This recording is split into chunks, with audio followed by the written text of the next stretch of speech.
আসসালামু আলাইকুম ওরহমতুল্লাহি ওবরাকাতু। বিসমিল্লাহির রহমানির রহিম। নাহমাদুহু ওয়া নুসাল্লি আলা রাসূলিহিল কারীম, আম্মা বা'দ। সুপ্রিয় দর্শক, আজকে অভিভাবকদের জন্য একটা জরুরি বিষয় আলোচনা করতে চাচ্ছি। সন্তান লালন পালনের ক্ষেত্রে, ছাত্রদেরকে শিক্ষাদানের ক্ষেত্রে অভিভাবক এবং শিক্ষকদের আচরণটা কেমন হওয়া উচিত। খলিল ইব্রাহিম আলাইহিস সালাম ওনার পরিবার সম্পর্কে আল্লাহ পাক রব্বুল আলামিন বলেছেন, ওয়া তারাকনা আলাইহি ফি আখিরি, তাদের স্মৃতি আমি কিয়ামত পর্যন্ত অক্ষুণ্ণ রাখব, জাগরুক রাখব। তার মানে খলিল ইব্রাহিম আলাইহিস সালামের প্রতিটা কথা, তার প্রতিটা কাজ, তার আদর্শ আমাদের জন্য আদর্শ। সন্তানের সাথে তিনি কি আচরণ করেছেন এটা আমাদের জন্য শিক্ষার, প্রতিটা বাবা মায়ের জন্য এটা শিক্ষা। খলিল ইব্রাহিম আলাইহিস সালাম তিনি যখন নিঃসন্তানকে কুরবানি করার যে বিষয়টা স্বপ্ন দেখলেন, তিনি জানতেন এটা ওহী। চাইলেই তিনি সন্তানের উপর চাপিয়ে দিতে পারতেন, কিন্তু তিনি কি করলেন, যা করলেন সেটাই আমাদের জন্য শিক্ষা। তিনি সন্তানকে মায়ার একটা ডাক দিলেন, ইয়া বুনাইয়া, হে আমার প্রিয় সন্তান। এটা একটা বোঝার বিষয়। সন্তানকে ডাক দেওয়ার ক্ষেত্রেও তার একটা মানসিকতার বিশাল প্রভাব সৃষ্টি হয়।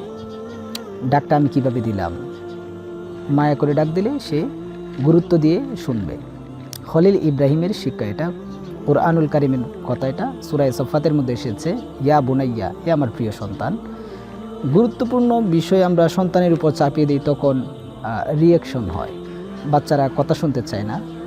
খলিল ইব্রাহিম কি করেছেন, ইন্নি আরাফিল মানাম আন্নি আযবাহুকা ফানজুর মাযা তারা, বাবা আমি স্বপ্নে দেখেছি তোমাকে জবেহ করছি, ফানজুর মাযা তারা, তোমার কি খেয়াল, তোমার খেয়াল আমি জানতে চাই। হজরত ইসমাইল আলাইহিস সালাম তিনি কি জবাব দিয়েছেন সেটা পড়ে, কিন্তু পিতা হিসাবে এরকম একটা গুরুত্বপূর্ণ বিষয়, আল্লাহর পক্ষ থেকে আদেশ, নবীদের স্বপ্ন ছিল ওহী, তিনি চাইলেই কোনো প্রকার পরামর্শ ছাড়াই তিনি ইসমাইল আলাইহিস সালামকে চুরি চালাইতে পারতেন, তা করেন নাই। তিনি সন্তানের সাথে আলোচনা করেছেন। এটা একটা শিক্ষা। পারিবারিক জটিল বিষয়গুলো নিয়ে সন্তানদের সাথে বসা, বাচ্চাদের সাথে বসা, কথা বলা, নিবিড়ে কথা বলা, সমস্যাগুলো জানা, তাকে পরামর্শ দেয়া। বাবা একজন বন্ধু হয়ে যান, মা একজন সন্তানের জন্য বন্ধু হয়ে যান, তার ভিতরের ক্ষোভগুলো দূর করার জন্য তার সাথে আলোচনা করা, এটা খলিল ইব্রাহিম আলাইহিস সালামের সুন্নাহ। শাসন, শুধুমাত্র শাসন একজন মানুষের মনোভাবকে আপনার রূঢ় করে দেয়, তার আচরণকে কঠিন করে দেয়। শাসক যিনি হবেন, মুরব্বী যিনি হবেন, দেখুন কুরআনুল কারীমের মধ্যে সূরা ফাতিহার মধ্যে আল্লাহ তাআলা এটা আমাদের সামনে তিনি প্রকাশ করেছেন। সূরা ফাতিহার মধ্যে রব নিজের পরিচয় দিচ্ছেন, আলহামদুলিল্লাহি রাব্বিল আলামিন, রব্বুল আলামিনের জন্য সমস্ত প্রশংসা। এরপর দুটো আয়াত, যিনি রব হবেন তার গুণগুলো কেমন হওয়া উচিত, অধীনস্থ সম্পর্কে তাদের সাথে কি আচরণের ধরনটা কি হওয়া উচিত, এটা আল্লাহ তাআলা শিক্ষা দিয়েছেন। রব যিনি মুরব্বী, কাজেই দুনিয়ার মুরব্বী যারা, তাদের জন্য ওইটা শিক্ষা। রব বলেছেন আর রহমানির রহিম, যিনি মুরব্বী আমাদের সকলের রব, তিনি বলছেন আমি রহমান, আমি রহিম, ভালোবাসা। শুধু আদর করলে আবার বাচ্চারা কাঁদে ওঠে, আশকারা পায়, কথা শুনতে চায় না। তো আল্লাহ তাআলা আমাদেরকে শিখিয়ে দিচ্ছেন, শুধু দয়া আর মায়া এটাই আমার গুণ না, আমার কিন্তু আরেকটা গুণ আছে, আমি মালিক ইয়াউমিদ্দিন, আমি কিন্তু বিচার করব। তার মানে কি, একজন মুরব্বী যিনি হবেন তার মধ্যে এই দুইটা গুণ থাকতে হবে। এক হচ্ছে রহম, দয়া, রহিম।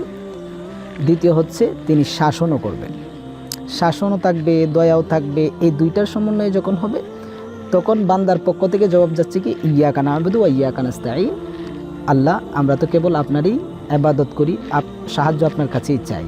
ঠিক এই বিষয়টা যদি আমরা আমাদের বাস্তব জীবনে আমরা প্রয়োগ করতে পারি, যারা অভিভাবক তারা যদি মায়া ভালোবাসার সাথে শাসনও করি, শুধু শাসন নয়, শুধু ভালোবাসা নয়, উভয়টার সমন্বয় যদি করি, ইনশাআল্লাহ আমাদের বাচ্চারাও আমাদের কথা শুনবে, বাচ্চারাও বলবে যে বাবা তোমার কথাই শুনি। এটা সূরা ফাতিহার শিক্ষা। এটা বিশেষ করে যারা শিক্ষক তাদের জন্যে মায়াটা অত্যন্ত জরুরি। শাসন তো করবেই, শাসনের বিষয়ে কাউকে উৎসাহিত করার দরকার নাই, বরং উৎসাহিত করার দরকার শাসন কমিয়ে করার জন্য। এখন যে একটা অবস্থা, এখন সময়ও পাল্টেছে। এক সময়ের শাসন অতটা বাচ্চারা রিয়্যাক্ট করতো না। আমরা যখন পড়ালেখা করেছি তখনও শাসনের মুখোমুখি হয়েছি, কিন্তু রিয়াকশন ওইরকম ছিল না। আমরা এটাকে স্বাভাবিকভাবে নিয়েছি। এখন যে সমাজ, এখন এই যে বাচ্চা, তাদেরকে একটু চোখ রাঙালেই তাদের মন খারাপ হয়ে যায়। তো আল্লাহ তাআলা যারা শিক্ষক তাদের আচরণটা কেমন হবে আল্লাহ তাআলা আমাদেরকে সূরা রহমানের মধ্যে শিখিয়ে দিয়েছেন। আর রহমান আল্লামাল কোরআন, আল্লাহ বলেছেন আমি কোরআন শিখিয়েছি, আমি শিক্ষক। শুরুতে আল্লাহ তাআলা নিজের পরিচয় দিচ্ছেন, আমি কিন্তু রহমান। আল্লাহ জানিয়ে দিচ্ছেন যিনি শিক্ষক হবেন তার মধ্যে রহমত থাকতে হবে। আমি শিক্ষক, আমি রহমান। দুনিয়ার যত শিক্ষক আছে তাদের মধ্যে রহমানের ওই রহমতের সিফতটা, ওই গুণটা থাকতে হবে, তাহলে আপনি শিক্ষক। রব নিজে বলেছেন আমি শিক্ষক, কিন্তু আমি কিন্তু রহমান, নিজেকে রহমান পরিচয় দিয়ে তারপরে রব পরিচয় দিয়েছেন। এই জন্যে প্রতিটা শিক্ষক, যারাই শিক্ষকতা আমরা করি, বিশেষ করে মা বাবা যারা আছেন, অভিভাবক যারা আছেন, তারাও এই গুণটা আয়ত্ত করা এবং এটা বাচ্চাদের সাথে, অধীনস্থদের সাথে প্রয়োগ করা, সন্তানের সাথে প্রয়োগ করা। যে রহমত, দয়া, ভালোবাসা, মায়া, মোহাব্বত, আন্তরিকতা, কথা বলা, দূরে ঠেলে না দেওয়া এবং সাথে শাসনও করা, এই দুইটা গুণের সমন্বয়ে যদি হয়ে যায় ইনশাআল্লাহ বাচ্চাদেরকে সঠিক তরবিয়ত, শিক্ষা, তালিম, তারবিয়ত আমরা দিতে পারবো ইনশাআল্লাহ। আমার মেহনত, আমার চেষ্টা, আমার প্রচেষ্টা সফলতার মুখ দেখবে ইনশাআল্লাহ।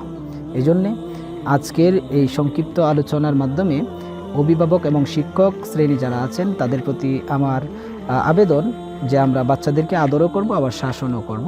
দুটার সমন্বয় করলে আশা করি বাচ্চারা আমাদের কথা শুনবে ইনশাআল্লাহ তাআলা। আল্লাহ তাআলা আমাদেরকে সেই তৌফিক দান করুন। ওয়া আখির দাওয়ানা আলহামদুলিল্লাহি রাব্বিল আলামিন। ওকে, আসসালামু আলাইকুম ওয়া রাহমাতুল্লাহি ওয়া বারাকাতুহু।